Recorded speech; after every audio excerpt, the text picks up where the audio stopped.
A história da arte atravessou séculos de guerra, fé, poder e silêncio. Ela sobreviveu a impérios, a censuras, a destruições. E ainda está aqui.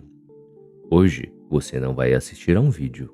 Você vai atravessar uma jornada. Este é o volume 2 de um compilado reunindo episódios do canal. Se este é o primeiro vídeo que você encontra do Mararte, essa série foi feita para ser ouvida em sequência. Deixe rodar enquanto lava a louça, arruma a casa, trabalha no computador, pega um ônibus lotado ou tenta organizar a própria vida. Porque a arte nunca foi feita para a pressa. Aqui você vai encontrar mistérios, símbolos ocultos, rupturas que mudaram a pintura para sempre e artistas que desafiaram o próprio tempo. Aqui é o Marcelo Maranhão, você está no Mararte e essa é a história da arte sem pressa, volume 2.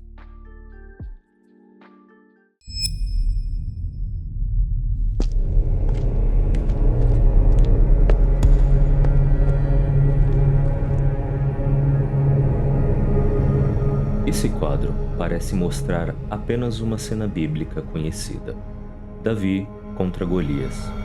Mas algo nela não se comporta como deveria. Porque não há celebração, não há triunfo, e o gesto central carrega um peso difícil de ignorar.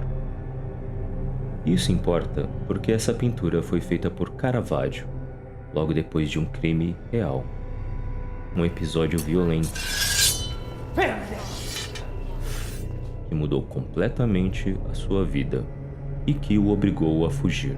Ainda assim, nada nessa imagem narra o que aconteceu, mas basta observar o rosto, o gesto e o silêncio da cena para perceber que esse quadro carrega algo que não está sendo dito. É justamente esse desconforto que transforma esse Davi em um problema.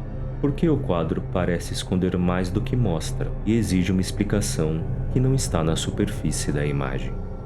Aqui é o Marcelo, você está no Mararte, e ao final deste vídeo você vai entender qual foi o crime real que marcou esse momento da vida de Caravaggio, como um fato violento pode ser incorporado a uma obra sem aparecer na cena, e porque esse gesto transforma esse quadro em algo que não se resolve apenas como arte. Para entender por que esse quadro causou tanto desconforto, é preciso começar pelo lugar onde ele nasceu. Porque a Roma no início do século XVII não era um cenário distante ou refinado, mas um ambiente duro, marcado por disputas, violência e instabilidade constante. Brigas de rua, confrontos armados e desordem faziam parte do cotidiano. E a arte não vivia separada disso, pois artistas, nobres, soldados e criminosos ocupavam os mesmos espaços e se cruzavam o tempo todo. Nesse cenário, Caravaggio não era um observador neutro, mas alguém que vivia exatamente dentro dessa tensão. Caravaggio se envolve em brigas com frequência, discutia em tavernas, comprava conflitos desnecessários e acumulava problemas com a justiça. Isso não era um desvio ocasional, era parte da rotina. Por isso, quando a violência aparece em suas pinturas, ela não vem como algo distante ou simbólico demais, mas como algo vivido de perto, conhecido no corpo, no medo e na sensação constante de confronto. Esse detalhe importa porque ajuda a entender por que suas imagens nunca parecem tranquilas, mesmo quando o tema é religioso. Essa vida em atrito constante chega ao limite quando, depois de uma briga, Caravaggio acaba com a vida de um homem. A partir desse momento, tudo muda de verdade.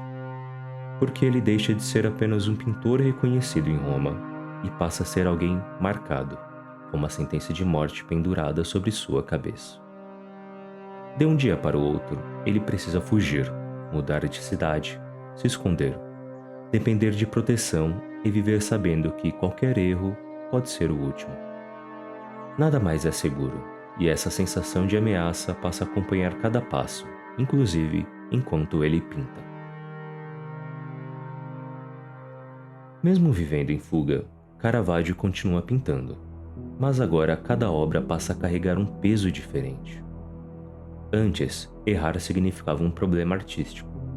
Agora, errar podia significar perder proteção, perder abrigo ou ser expulso de mais uma cidade. Caravaggio dependia diretamente de quem o acolhia, de quem encomendava suas pinturas e de quem permitia que ele permanecesse ali por mais algum tempo. Por isso, continuar pintando não era apenas trabalhar, era continuar existindo naquele circuito e não desaparecer no meio da fuga. Cada pintura precisava funcionar, porque uma obra rejeitada significava portas fechadas, menos proteção e mais risco. Nesse momento, pintar deixa de ser apenas ofício ou vocação e passa a ser uma questão de sobrevivência física, pois a pintura era o que mantinha Caravaggio protegido, em movimento e, por algum tempo, vivo. É nesse momento da trajetória de Caravaggio que surge o Davi com a cabeça de Golias. Não é um quadro pintado em situação tranquila, nem em um período estável, mas em um momento em que cada decisão tinha peso real. E basta olhar com atenção para perceber que esse Davi não age como se espera. Ele não comemora, não levanta a cabeça como troféu, não exibe vitória. A cabeça pesa, o gesto é contido. E a cena inteira parece silenciosa demais para uma história que, em teoria, deveria ser de triunfo.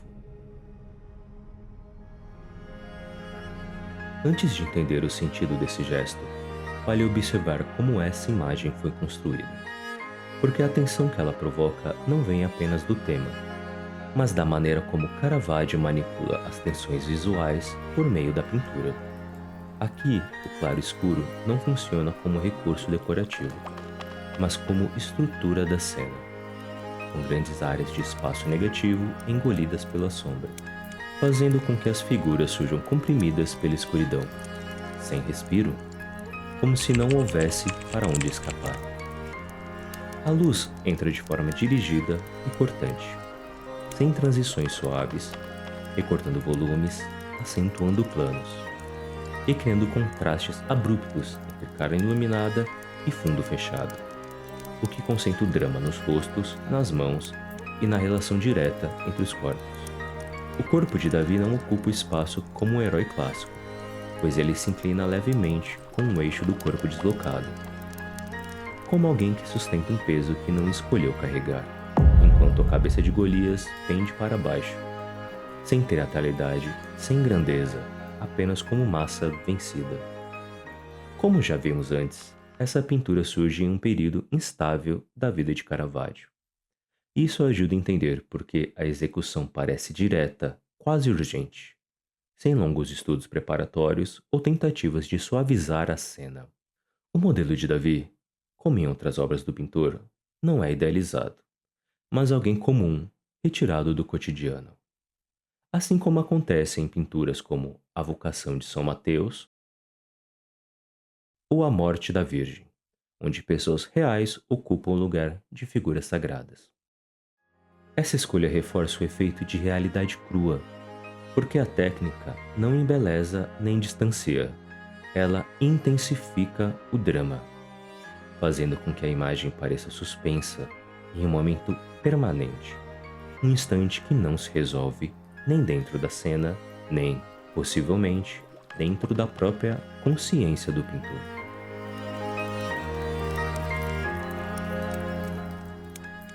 E é justamente essa construção visual, tão carregada de tensão plástica e emocional, que prepara o terreno para entender por que esse quadro carrega algo que vai além da narrativa bíblica. Esse silêncio incomoda porque quebra a expectativa, já que, em vez de resolver o conflito, a pintura parece mantê-lo suspenso. É como se o quadro estivesse lidando com algo que não pode ser contado de forma direta, mas que também não conseguiu ficar do lado de fora. Por isso, quanto mais se entende o momento em que essa imagem foi feita, mais claro fica que ela não nasceu para confortar, mas para carregar um problema que ainda não tinha sido resolvido inteiramente no coração de Caravaggio. É aqui que tudo se encaixa. Porque o segredo desse quadro não está na cena bíblica, mas na decisão que Caravaggio toma ao se colocar dentro dela.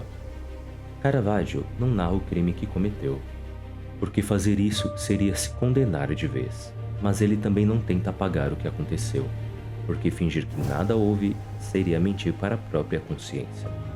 Então, ele faz outra coisa.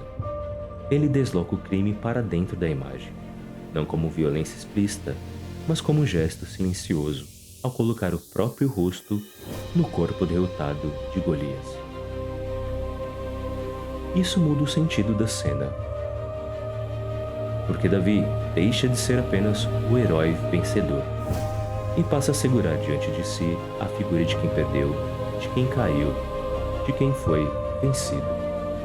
E esse vencido é o próprio autor.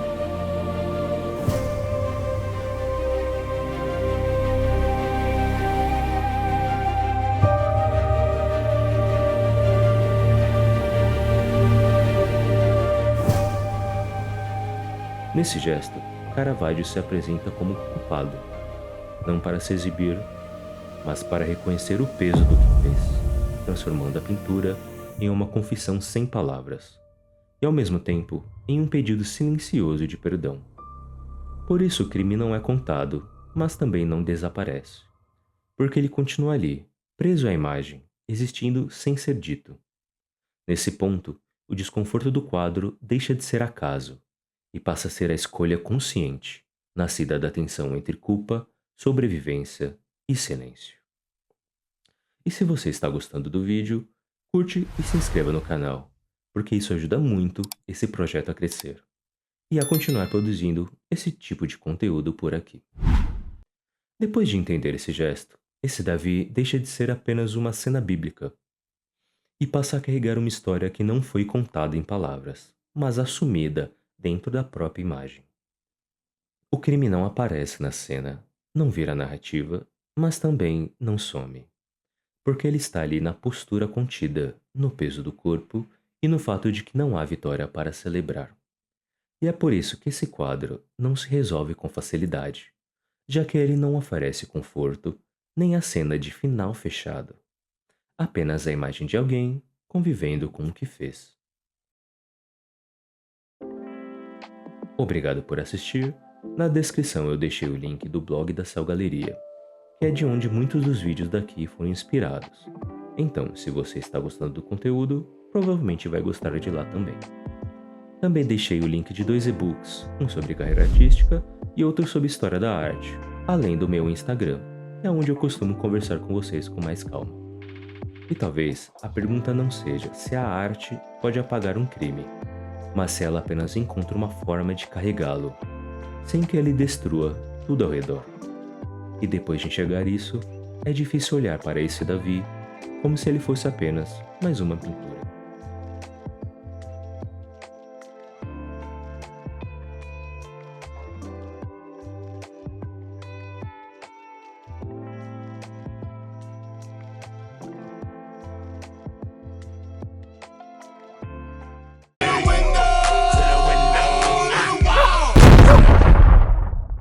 Se você já viu esse quadro no YouTube, você já sabe o discurso. O maior mistério da arte. Ninguém sabe o que isso significa. O enigma de 600 anos. Eu vi tudo isso também. Fiquei curioso, cliquei, ouvi, voltei. E quanto mais eu assistia, mais parecia que o mistério não estava no quadro, mas no jeito que a gente fala dele. Porque não falta símbolo, não falta detalhe estranho, não falta teoria bizarra. O que talvez esteja faltando é alguém parar e dizer: ok, vem cá, vamos olhar isso aqui sem música solene, sem clima de segredo ancestral, e sem fingir que existe uma resposta escondida esperando ser descoberta. Talvez o Arnolfini não seja um enigma impossível. Talvez ele só tenha virado um mistério por hábito. E é isso que a gente vai testar agora. Ao final desse vídeo, você vai entender quais mistérios desse quadro fazem sentido, quais foram inflados com o tempo e por que o Arnolfini continua intrigando até hoje, mesmo sem precisar ser tratado como um enigma impossível. Então vamos combinar uma coisa antes de tudo. Porque eu não vou fingir que esse quadro não tem mistério nenhum. Isso seria só trocar um exagero por outro. O Arnolfini é intrigante sim, mas o problema é que ele não tem um mistério, ele tem uma quantidade absurda deles. Em algum momento isso deixa de ser só curiosidade e vira uma avalanche. Porque quando você começa a olhar com calma, não falta detalhe estranho, não falta símbolo, não falta coisa que parece pedir interpretação. Tem o cachorro no centro da cena, que já virou sinônimo automático de fidelidade, lealdade, pureza conjugal, mas que também pode ser simplesmente um cachorro caro numa casa rica, usando como qualquer outro objeto de status na época. Tem as laranjas espalhadas pelo quarto, frutas raras no norte da Europa, que viram símbolo de fertilidade, de paraíso, de riqueza, ou de tudo isso junto, dependendo do quanto você quer que elas signifiquem. Tem os sapatos jogados, que já foram lidos como sinal de espaço sagrado, de intimidade doméstica, de ritual, ou apenas sapatos tirados de dentro da casa, algo absolutamente normal. E isso é só o começo, porque a cada elemento que você observa, nasce a sensação de que nada ali está por acaso, de que tudo precisa carregar um sentido oculto. E o quadro vai lentamente deixando de ser uma imagem para virar um tabuleiro.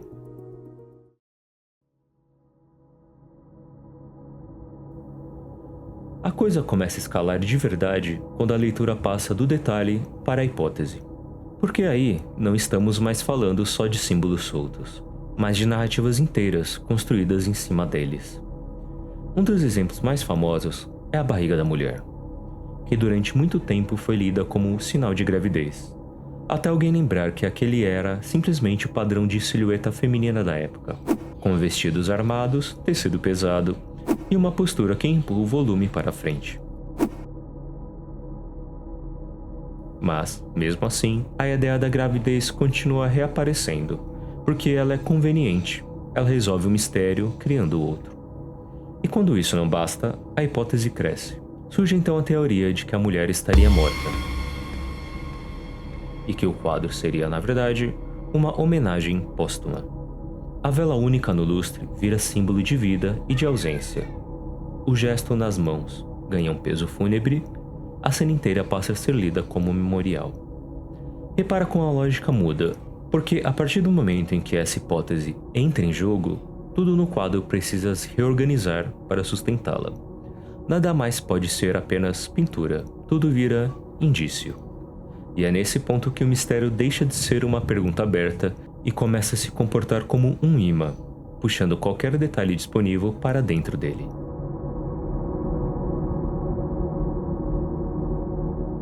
Um dos pontos onde isso fica mais evidente é no gesto das mãos. Eles parecem se tocar, mas não é um aperto claro, não é um gesto óbvio, não é uma cena fácil de decifrar. E quando você olha para o espelho ao fundo, a coisa fica ainda mais estranha, porque a posição refletida não bate perfeitamente com a leitura frontal. Aqui existe, de fato, um mistério legítimo, uma ambiguidade visual real, que pode ser erro de perspectiva, licença artística, ou simplesmente o limite técnico de representar algo tão complexo. Mas em vez de aceitar essa fissura como parte da pintura, muita gente tenta transformá-la em prova, em evidência de um segredo maior. É exatamente aqui que o Arnolfini começa a mudar de natureza, porque ele deixa de ser um quadro de ambiguidades e passa a ser tratado como um quebra-cabeça, que precisa, obrigatoriamente, fechar.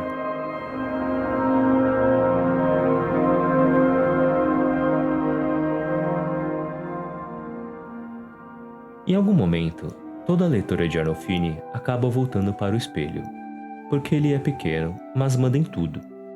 Tecnicamente, aquilo ali já é um absurdo. Espelhos convexos eram caríssimos, difíceis de produzir, objetos de luxo extremo. E só o fato de ele estar ali já diz muita coisa sobre status. Curiosamente, esse detalhe quase nunca incomoda tanto quanto deveria, mesmo sendo talvez o objeto mais ostensivamente caro da cena. Isso já diz bastante sobre como a gente escolhe o que problematizar e o que simplesmente naturaliza. Mas o espelho não chama atenção só pelo custo, ele chama atenção porque ele quebra a lógica do quadro. Ali dentro aparecem duas figuras a mais, testemunhas que não estavam convidadas na cena principal, ou talvez estivessem desde o início. Pode ser o próprio Jan van Eyck, pode ser alguém acompanhando o casal, pode ser ninguém específico, ou pode ser todo mundo ao mesmo tempo, inclusive você, que agora ocupa o mesmo lugar de quem observa. O quadro, de repente, deixa de ser uma cena íntima e passa a te incluir dentro dela. E se o espelho já não fosse suficiente, ao redor dele aparecem pequenas cenas da vida de Cristo, a paixão inteira comprimida em miniaturas quase invisíveis. Sofrimento, sacrifício, vigilância, julgamento. Tudo orbitando aquela superfície reflexiva. Aqui, o mistério não é decorativo, ele é conceitual. O espelho deixa de ser só um truque técnico e passa a funcionar como um olho moral, um ponto onde o visível e o invisível se encontram. Não é exatamente Deus observando a cena, mas também não é apenas decoração. É como se o quadro dissesse em silêncio que aquela intimidade doméstica acontece sob observação, que nada ali é totalmente privado, nem mesmo dentro de um quarto. Esse tipo de ambiguidade é real, não é forçada, e talvez seja uma das razões pelas quais o Arnolfini continua intrigando.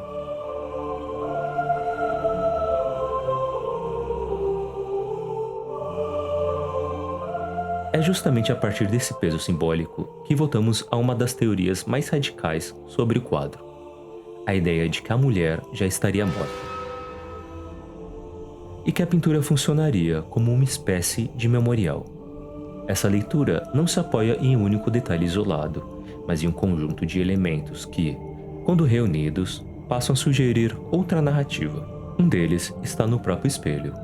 Segundo essa interpretação, as cenas da Paixão de Cristo em que ele está vivo aparecem do lado do homem, enquanto a cena que representa a morte de Cristo estariam posicionadas do lado da mulher.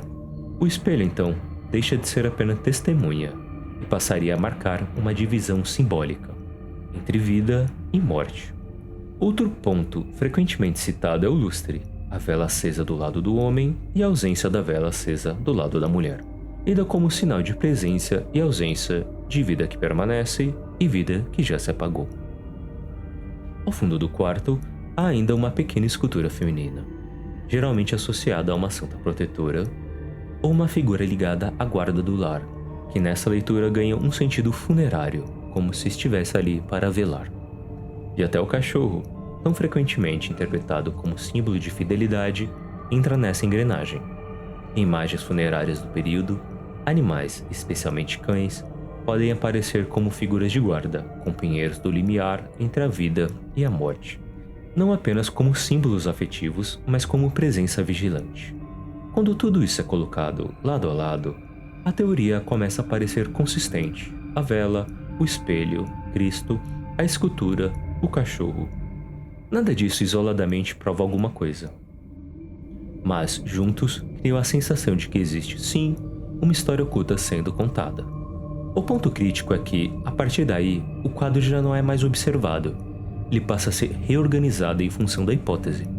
Não se pergunta mais o que está aqui, mas como isso confirma a ideia da morte. E o mistério que antes era abertura e tensão começa a lentamente se fechar em uma única direção possível.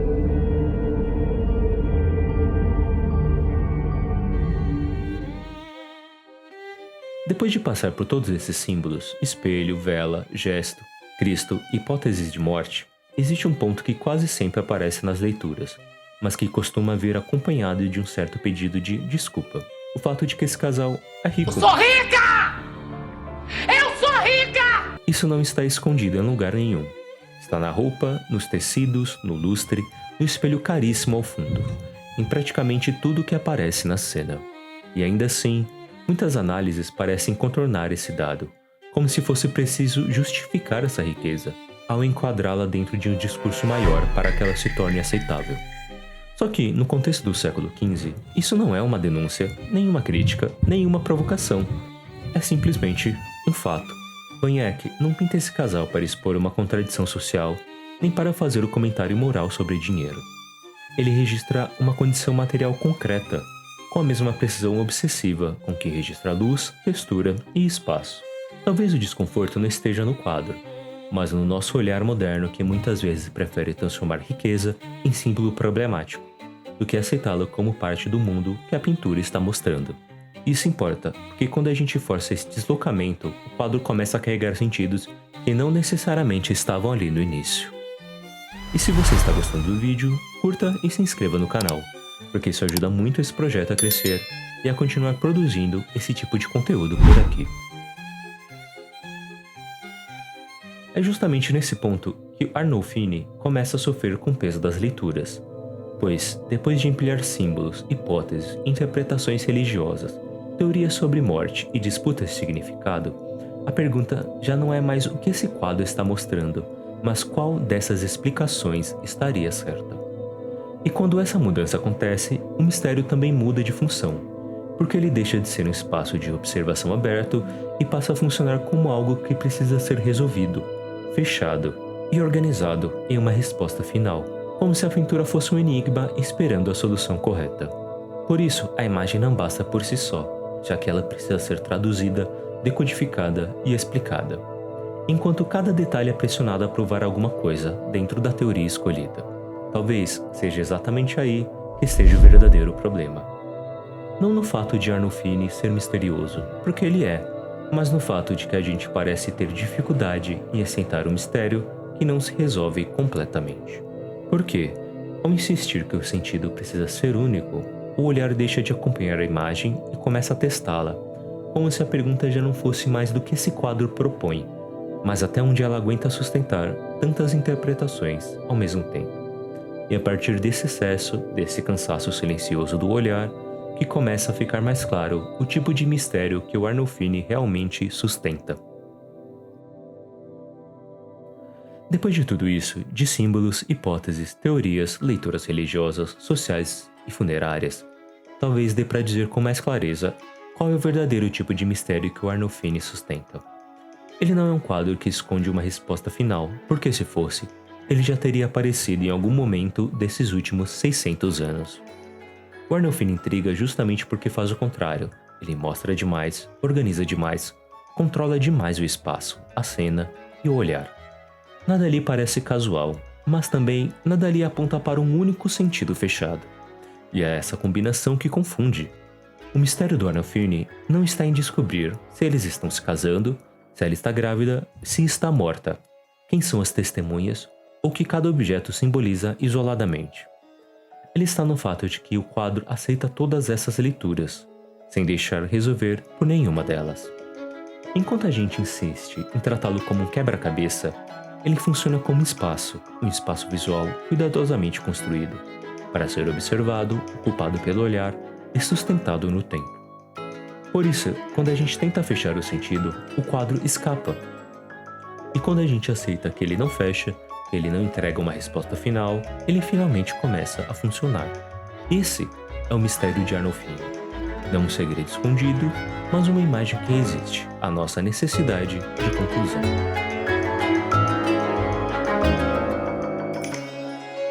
Talvez seja por isso que esse quadro continue voltando.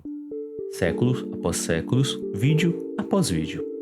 Sempre com a promessa de uma explicação definitiva que nunca chega.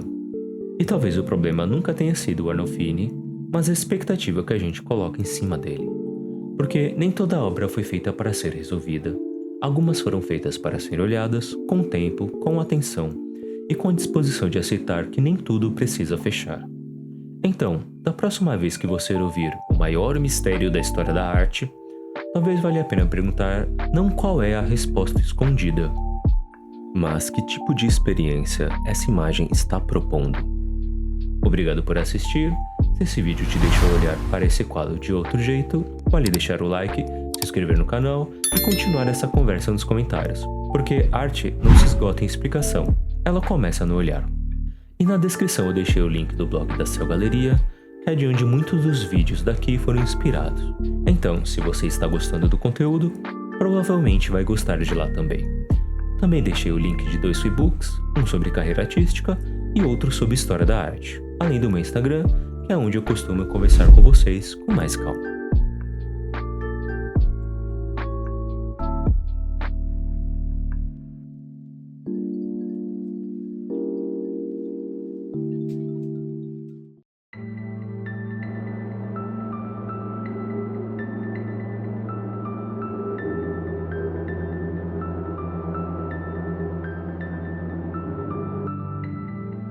durante séculos, ninguém ousou desenhar o rosto de Deus.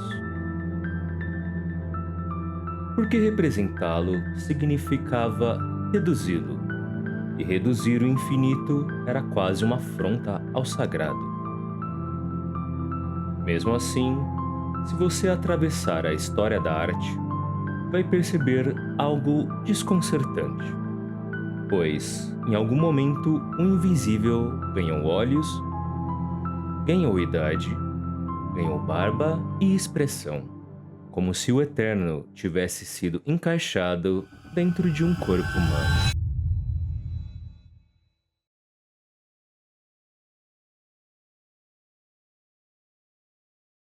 Das paredes sombrias das igrejas medievais ao gesto dramático da Capela Sistina, Deus passou a ter um rosto definido, reconhecível e até familiar. Isso nos obriga a encarar uma pergunta que poucos fazem. Se Deus é espírito e está além da forma, quem decidiu como ele deveria aparecer? Aqui é o Marcelo Maranhão, você está no Mararte, e neste vídeo nós vamos investigar quando e por que o rosto de Deus começou a ser pintado.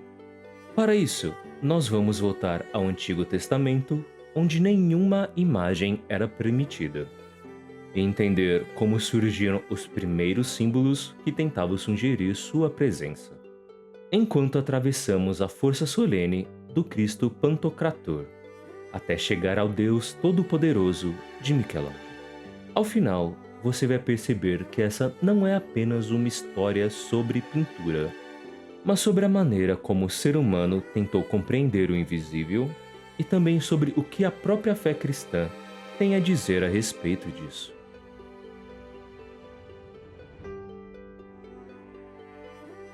Para entender quando Deus ganhou um rosto, nós precisamos voltar a um tempo em que isso simplesmente seria impensável, porque no coração da tradição hebraica existia uma proibição clara: não farás para ti imagem de escultura.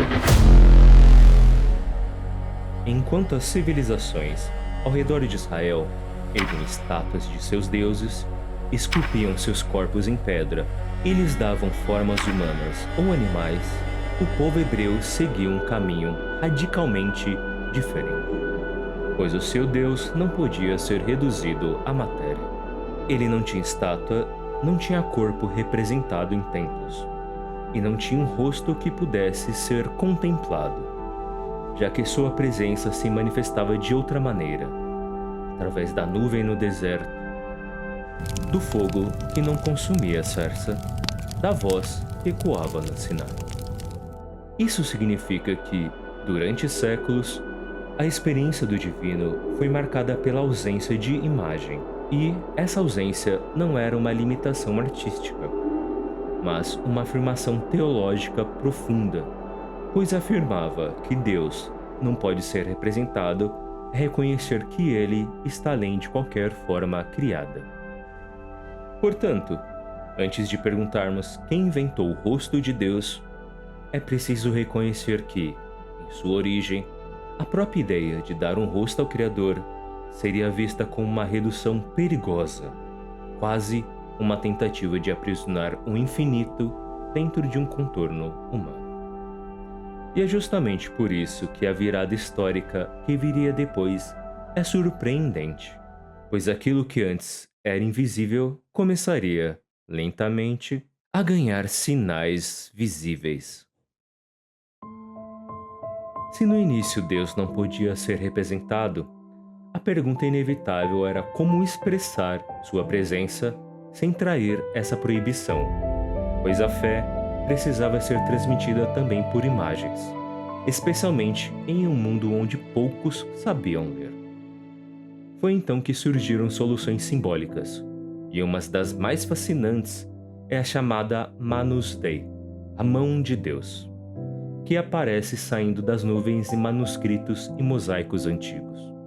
Nessas representações, não vemos o corpo, não vemos o rosto, mas apenas uma mão que abençoa, que aponta ou que intervém na história. E essa escolha não é acidental, porque a mão representa ação divina sem tentar capturar a essência divina. Ao mesmo tempo, outras imagens começaram a surgir, como o trono vazio conhecido como Etmásia, que simboliza a soberania de Deus sem mostrá-lo diretamente, e também a luz intensa, a glória ao redor, os raios que descem do céu. Perceba que, neste momento, a arte não está tentando imaginar como Deus parece, mas está tentando sugerir como Deus age. E essa diferença é fundamental, porque sugerir não é o mesmo que definir. Portanto, antes que o rosto apareça, o que vemos é um esforço cuidadoso de manter o mistério intacto, mesmo quando a fé cristã começa a se expandir e a ocupar espaços públicos com imagens. No entanto, algo decisivo acontece na história do cristianismo que mudará completamente essa lógica. Pois, se Deus entrou na história de forma concreta, então a relação entre o invisível e o visível já não é a mesma. E se você está gostando do vídeo, curta e se inscreva no canal, porque isso ajuda muito esse projeto a crescer e a continuar produzindo esse tipo de conteúdo por aqui. E agora, a gente precisa entender o que mudou tudo, porque quando o cristianismo afirma que Deus se fez carne, a relação entre o visível e o invisível já não é mais a mesma. Se no Antigo Testamento a proibição de imagens protegia o mistério do invisível, no Novo Testamento a própria fé cristã declara que o Verbo se tornou visível, tocável e histórico. E isso altera profundamente a relação entre o divino e a imagem. Se Deus assumiu um rosto humano em Jesus Cristo, então representá-lo já não significa reduzir o infinito, mas testemunhar um acontecimento, porque o invisível entrou no tempo. É nesse contexto que surge uma das imagens mais poderosas das histórias da arte cristã, o Cristo Pantocrator. Nessas representações bizantinas, Cristo aparece frontal, solene, com um olhar firme e penetrante, segurando o livro e levando a mão em gesto de bênção. E embora seja um rosto humano, ele não é naturalista no sentido moderno, pois cada traço carrega significado simbólico. O olhar não é apenas expressão, mas julgamento e misericórdia. A postura não é apenas corporal, mas autoridade, e a simetria transmite eternidade. Aqui, pela primeira vez, o divino tem o rosto plenamente representado. Mas é importante perceber que ainda não estamos diante de um Deus humanizado no sentido psicológico ou emocional, porque o Pantocrator não é um retrato íntimo, e sim uma afirmação teológica em forma de imagem. Portanto, o que a arte cristã faz nesse momento não é inventar um rosto para Deus, mas afirmar que Deus já havia escolhido revelar um rosto na história.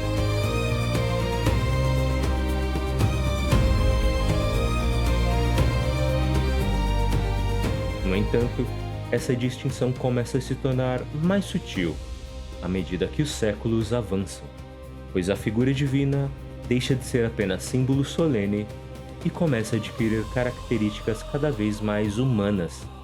E é justamente aí que a pergunta volta a se tornar incômoda.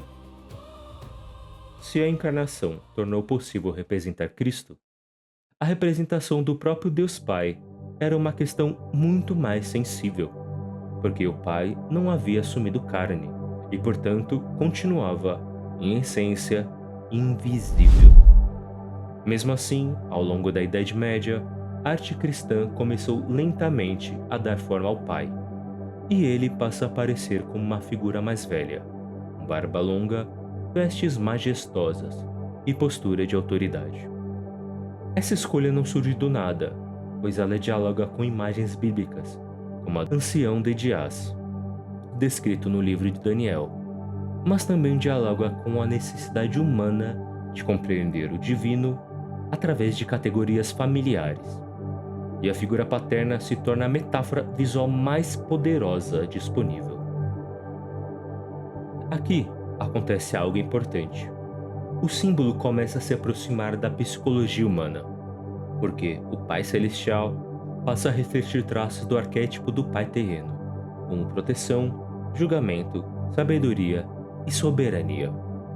No entanto, essa aproximação também levanta uma questão silenciosa, pois quanto mais humano o rosto se torna, mais fácil é esquecer que ele é apenas uma analogia e não a essência divina. A arte, que antes sugeria presença sem forma, agora oferece uma forma concreta, reconhecível e repetida ao longo dos séculos. E essa repetição consolida uma imagem no imaginário coletivo. Portanto, quando pensamos em Deus, hoje imaginamos um idoso de barba branca. Talvez não estejamos lembrando apenas da Bíblia, mas também de uma tradição visual que moldou a nossa imaginação durante séculos. E é justamente no Renascimento que essa tendência alcança seu ponto máximo, pois o Deus que antes era símbolo solene se torna quase corporal, quase anatômico, quase tangível.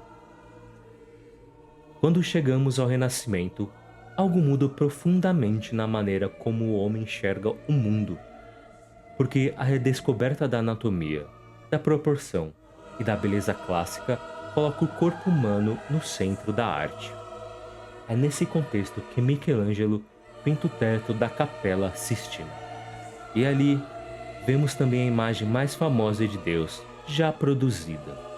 Ele não é apenas símbolo, não é apenas autoridade frontal e solene. Ele se move, estende o braço, possui músculos definidos, expressão intensa e energia quase física, como se o ato de criar fosse também um gesto corporal. Aqui o invisível não apenas ganhou o rosto, mas ganhou anatomia, dinamismo e dramaticidade. E Deus se torna quase palpável aos olhos do espectador. Essa imagem é tão poderosa que molda definitivamente o imaginário ocidental, pois a partir dela, para milhões de pessoas, pensar em Deus é lembrar daquele velho vigoroso envolto em mantos, cercado por anjos e envolvido em movimento. No entanto, essa força visual também nos obriga a retornar à pergunta inicial. Porque se no início era impensável representar o Criador, agora ele aparece totalmente integrado à linguagem humana da forma e do corpo.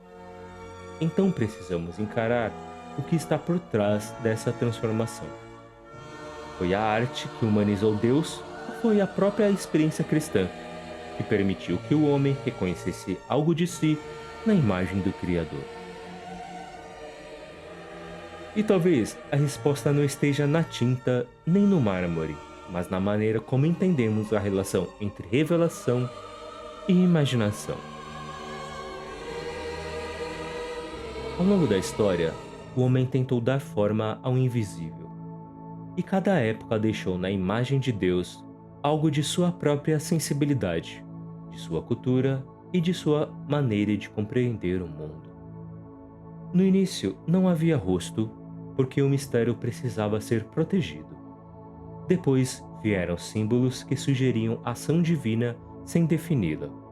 Em seguida, o Cristo revelou um rosto histórico. E por fim, o Pai passou a ser imaginado segundo categorias humanas que nos eram familiares. Portanto, é inegável que a arte participou dessa construção visual, pois ela moldou o imaginário coletivo e ensinou gerações inteiras a visualizar o divino de determinada maneira. Obrigado por assistir. Na descrição eu deixei o link do blog da Cell Galeria, que é de onde muitos dos vídeos daqui foram inspirados. Então, se você está gostando do conteúdo, provavelmente vai gostar de lá também.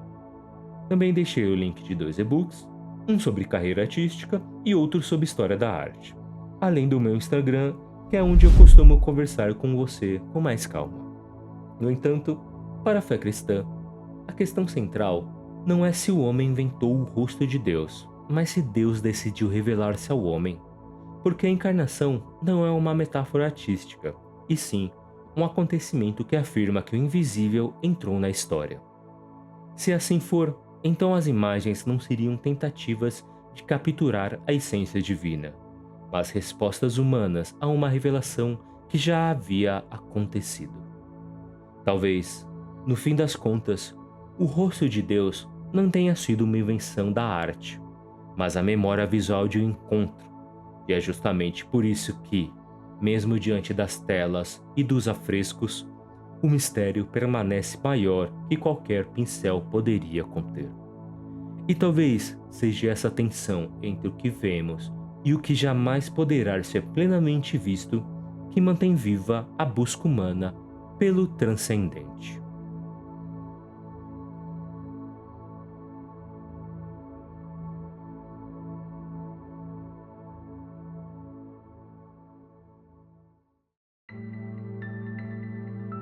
Se você olhar para esse quadro por apenas alguns segundos, você vai entender porque Elizabeth da Áustria foi chamada de a mulher mais bela da Europa, porque o vestido parece leve demais para tocar o chão.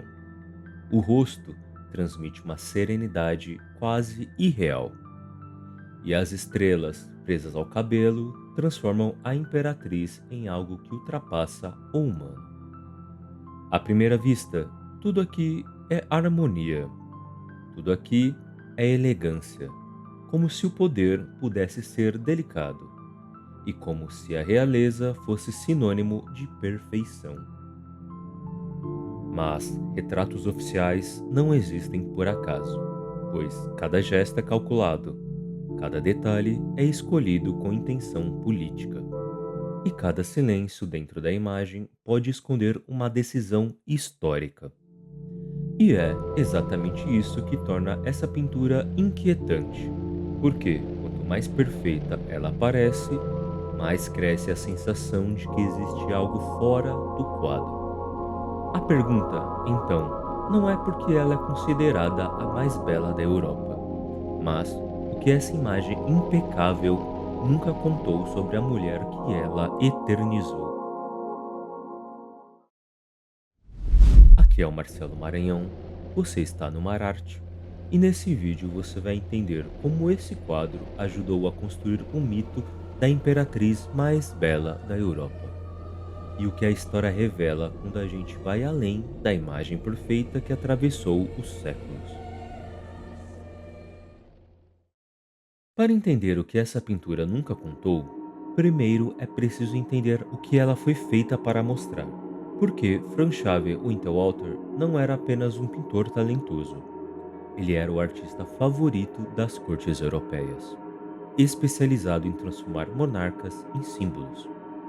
No século XIX, um retrato oficial não era apenas decoração, era uma ferramenta política, pois a imagem circulava, era copiada, reproduzida e exibida como representação do poder imperial.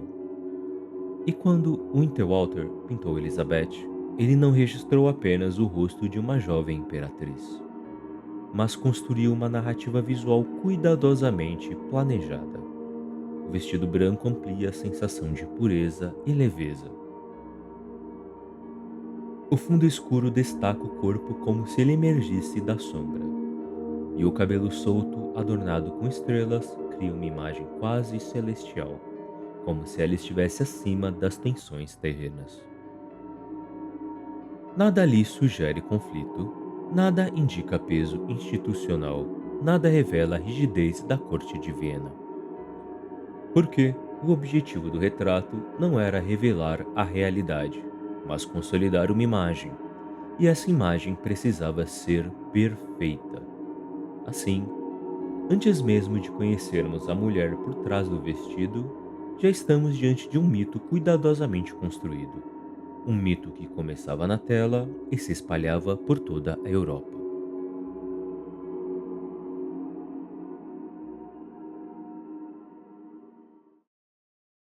Mas quando o retrato consolidava uma imagem de leveza e perfeição, a vida de Elizabeth dentro da corte austríaca seguia uma lógica muito diferente.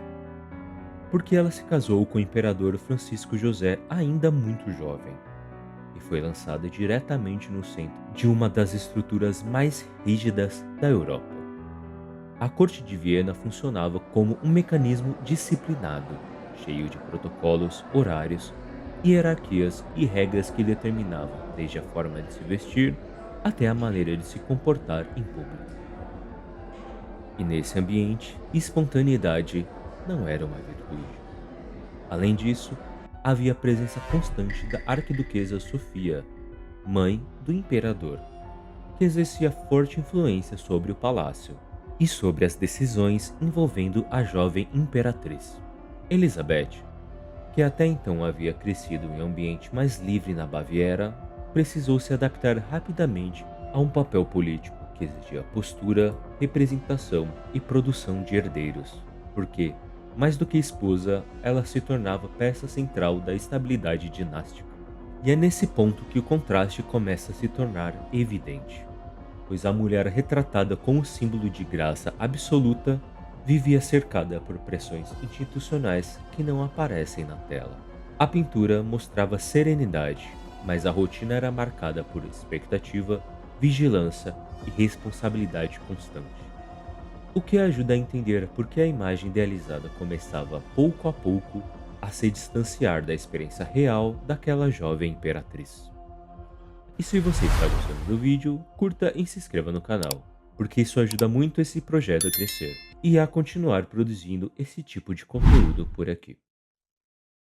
Com o passar dos anos, a distância entre a imagem pública e a vida privada começou a aumentar, porque Elizabeth não se adaptou plenamente à rotina da corte e encontrou nas viagens uma forma de escapar da rigidez vienense. Ela passou longos períodos fora da capital, circulando por diferentes regiões da Europa. E quanto mais se afastava fisicamente do centro do poder, mais sua presença política se tornava simbólica. Ao mesmo tempo, desenvolveu uma disciplina quase obsessiva com a própria aparência, mantendo rotinas rigorosas de cuidado com o cabelo, controle de peso e exercícios físicos, porque a imagem da imperatriz bela precisava ser preservada a qualquer custo. E aqui surge um ponto decisivo, pois, enquanto a imperatriz enfrentava tensões internas e desafios políticos crescentes, a figura de Elizabeth permanecia associada à juventude, elegância e mistério. A mulher real tornava-se cada vez mais reservada, mais distante da vida pública tradicional, e a pintura de Winterhalter começava a funcionar como uma âncora visual, fixando para sempre uma versão idealizada que já não correspondia totalmente à realidade. Assim, o mito ganhava força, enquanto a pessoa por trás dele se tornava cada vez mais difícil de alcançar. O que preparava terreno para entender não apenas a trajetória individual da imperatriz, mas também um momento histórico turbulento que se aproximava da Europa. Enquanto a imagem da imperatriz permanecia intacta na pintura, a Europa do final do século XIX estava longe de ser estável, porque o imperador austro-húngaro enfrentava pressões internas cada vez mais visíveis. Movimentos nacionalistas cresciam dentro de suas próprias fronteiras.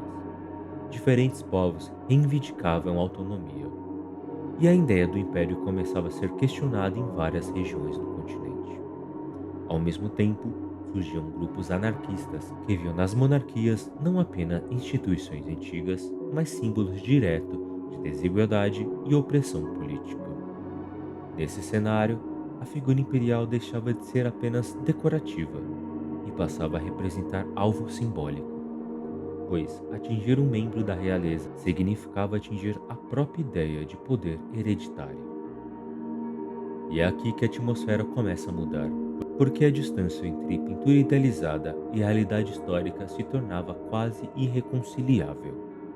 De um lado, temos o retrato eterno da jovem e da serenidade. Do outro lado, um continente em tensão crescente, onde a estabilidade já não era garantida. E quando imagem e realidade deixam de caminhar juntas, a história costuma encontrar uma forma abrupta de se impor. Em setembro de 1898, durante uma viagem discreta a Genebra, Elizabeth caminhava às margens do lago quando foi abordada por um homem que parecia mais um transeunte, mas aquele encontro carregava a tensão acumulada de uma Europa que já não era a mesma. O agressor era um anarquista italiano que buscava um alvo simbólico, porque atingir um membro da realeza significava atingir a própria ideia de império, e o golpe foi rápido, quase imperceptível, tão discreto que por alguns instantes ninguém compreendeu o que havia acontecido. Não houve cena teatral, não houve multidão em pânico. Houve apenas confusão e silêncio, enquanto a imperatriz ainda tentou seguir caminho sem perceber a gravidade do ferimento. Pouco tempo depois, a realidade se impôs. A mulher cuja imagem foi eternizada como símbolo de juventude e serenidade morria longe do palácio, longe da corte, longe do cenário que a pintura ajudou a consagrar. E naquele momento, a história rompeu definitivamente as distâncias entre imagem e realidade, porque o mito permaneceria intacto na tela, mas a vida que ele representava havia chegado ao fim. Talvez seja por isso que esse retrato continua atravessando os séculos com tanta força, porque ele não registra apenas uma imperatriz. Ele cristaliza uma ideia de beleza que parece intocável, mesmo quando a história ao redor dela foi tudo menos estável. A pintura permanece serena e as estrelas continuam brilhando no cabelo. E o vestido segue flutuando como se nada tivesse acontecido. Mas agora sabemos que aquela imagem não conta a história inteira. Obrigado por assistir. Na descrição eu deixei o link do blog da Cell Galeria, que é de onde muitos dos vídeos daqui foram inspirados. Então, se você está gostando do conteúdo, provavelmente vai gostar de lá também.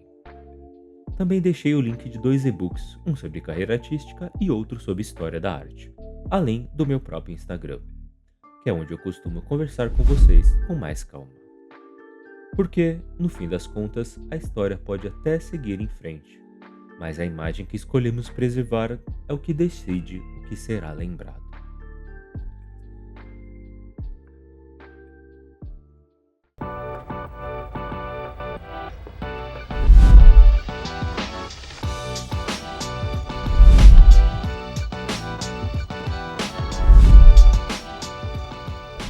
Um homem está montado sobre um esqueleto.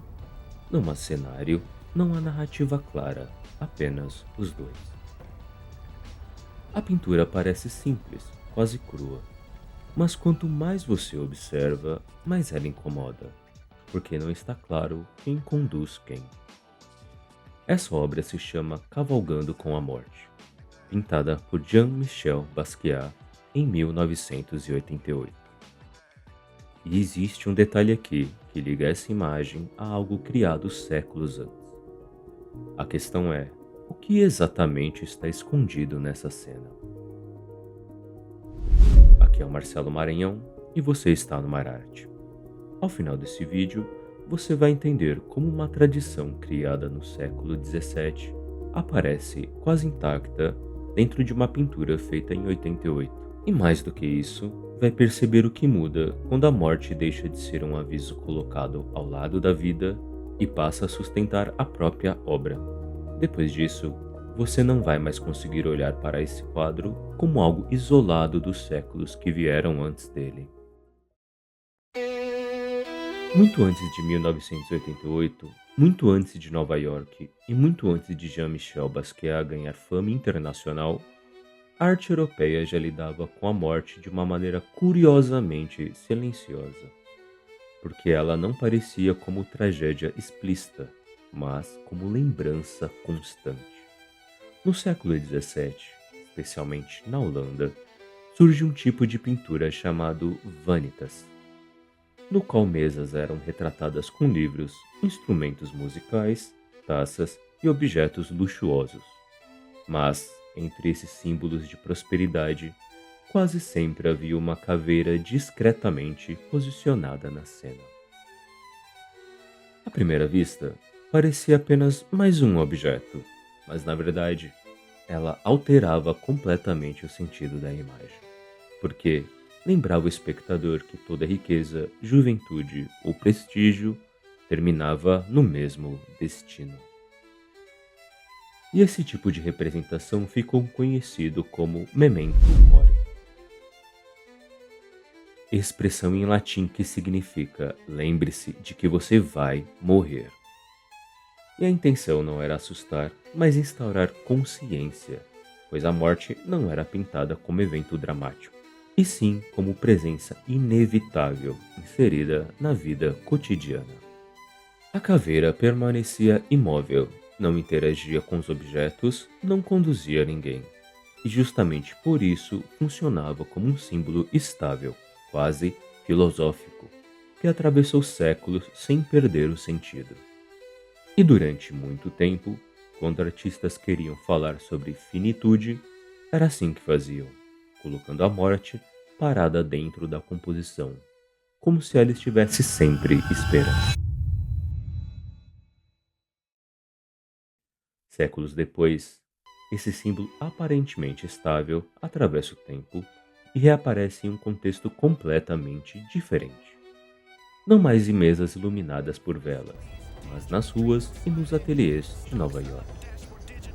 Jean-Michel Basquiat cresceu nos anos 70, em meio ao grafite, ao punk, ao jazz e à cultura urbana, e desde muito cedo desenvolve um interesse incomum pelo corpo humano. Aos 7 anos de idade, ele sofre um acidente e passa um período no hospital. E durante a recuperação, recebe da mãe um livro de anatomia chamado Grey's Anatomy, que apresenta ossos, músculos e estruturas internas, com precisão quase científica. Esse detalhe não é decorativo na biografia dele, porque a anatomia passa a se tornar linguagem recorrente na sua obra, aparecendo em crânios fragmentados, corpos abertos e esqueletos estilizados, como se ele estivesse constantemente tentando mostrar o que existe por baixo da pele.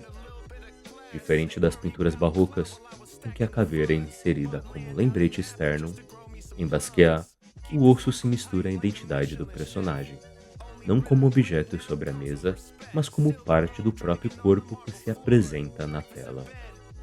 Por isso, quando chegamos em Cavalgando com a Morte, não estamos diante de um símbolo que surge do nada, mas do desdobramento de uma obsessão antiga, que já vinha sendo construída ao longo de anos de produção intensa. O que muda agora não é apenas a presença do esqueleto, mas a forma como ele ocupa o espaço da pintura. E é justamente aí que o símbolo começa a se transformar. Até aqui, o símbolo da morte permanecia imóvel, inserido na composição como um lembrete silencioso. Mas em Cavalgando com a Morte, algo muda radicalmente, porque o esqueleto deixa de ser objeto e passa a ser a estrutura ativa da cena. Diferente das pinturas de Vanitas, em que a caveira repousa sobre a mesa enquanto o mundo continua ao redor, aqui o esqueleto se move, sustenta e carrega. E isso altera completamente a lógica do símbolo. A pergunta então deixa de ser apenas "isso é um memento mori?" e passa a ser "o que acontece quando o lembrete da morte ganha movimento?" Em vez de se observar a vida de fora, o esqueleto agora participa da ação, e a figura humana não parece dominá-lo com firmeza, porque o corpo está ereto, mas não transmite controle absoluto. Essa ambiguidade é central, pois, durante séculos, o memento mori lembrava que a morte chegaria. Mas em Basquiat, ela já está presente na jornada, não como ponto final, mas como companhia. E talvez seja por isso que a imagem cause desconforto. Porque não há drama explícito, não há violência, não há narrativa fechada. Mas existe uma convivência silenciosa entre vida e morte. No meio dessa tensão simbólica, vale lembrar que, se esse tipo de análise está fazendo sentido para você, curte e se inscreva no canal, porque isso ajuda muito esse projeto a crescer e a continuar produzindo esse tipo de conteúdo por aqui. Voltando à pintura, o que Basquiat fez não é repetir o símbolo barroco, mas deslocá-lo para o outro cenário histórico, retirando a moldura dourada e colocando o corpo cru no centro da tela. E é exatamente nesse deslocamento que o símbolo antigo ganha nova força.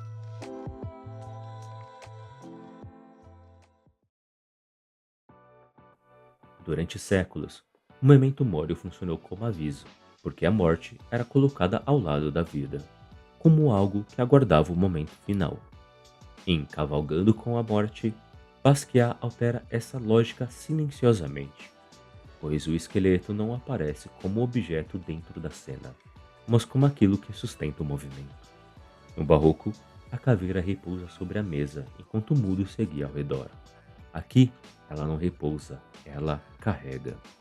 E isso transforma completamente o símbolo. O que antes lembrava que a morte viria um dia, agora sugere que ela está presente desde sempre, não como ponto final, mas como estrutura invisível que acompanha cada passo. Por isso, a imagem parece estranhamente familiar, mesmo sendo tão crua e tão anos 80, porque ela ativa um código visualmente antigo, mas o desloca do silêncio contemplativo para a experiência direta. A morte deixa de ser espectadora e passa a ser parte da jornada.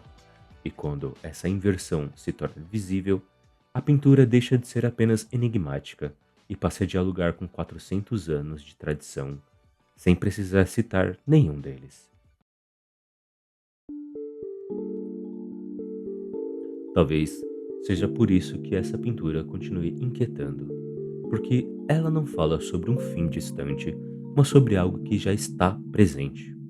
Durante séculos, o memento mori lembra que a morte viria um dia, mas em Cavalgando com a Morte, ela não espera no horizonte, ela participa do percurso.